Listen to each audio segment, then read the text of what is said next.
The world's current plan to slow global warming is the Paris Agreement, signed by more than 170 countries in 2016.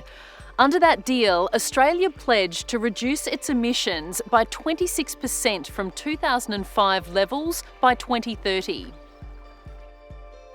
Most of Australia's carbon emissions come from 4 areas of our economy: transport, industry, agriculture and electricity. Electricity is the biggest contributor to our emissions, making up about 34%. They're trending down because there's been a decrease in gas and coal-fired power and a boom in renewables. Within electricity, things are changing relatively fast. We're getting a wave of renewable energy coming in, wind and solar, making up for the closure of the Hazelwood power station and making advantage of the fact that wind and solar power have become really very cheap compared to previous years.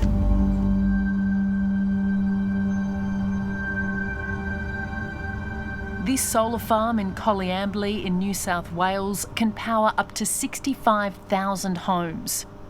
Why is Australia such a good place for renewables?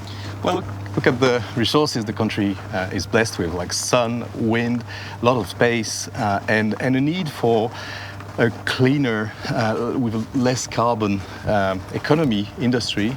That's a perfect combination. When French company Neoen came to Australia in 2012, it saw a land of opportunity. We looked at the availability of land, resources, the policies for renewable energy, and back then in 2012 that was quite promising. So we decided to start developing solar farms and wind farms, and here we are 6 years later. We are the leading independent renewable energy producer.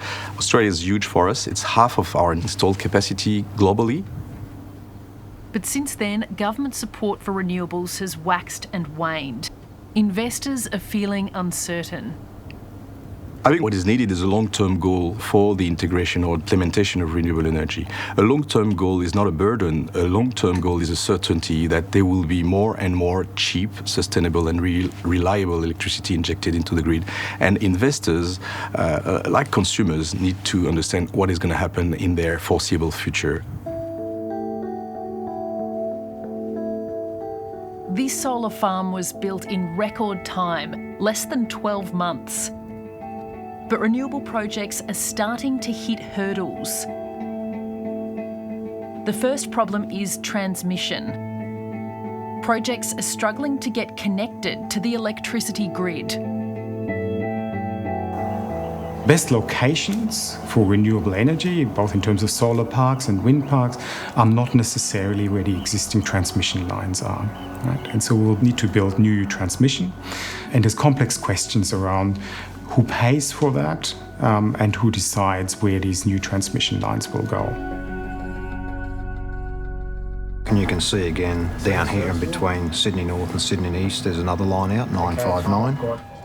Here in the control room of the New South Wales network-operated Transgrid, every megawatt of energy in the system is closely monitored. And you can see down this end here, Paul, we're sending 212 megawatts into Victoria. So the grid is rapidly becoming outdated.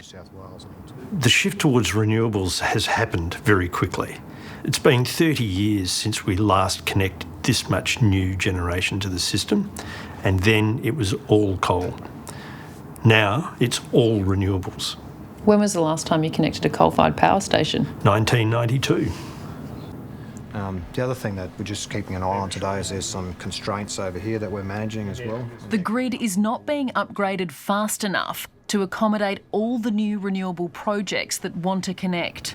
The biggest challenge we're facing at the moment is the number of applications to join the grid exceeds the capacity of the grid to meet those applications, to supply to all of them. So it's a priority question. How do we prioritise who gets to join to the grid?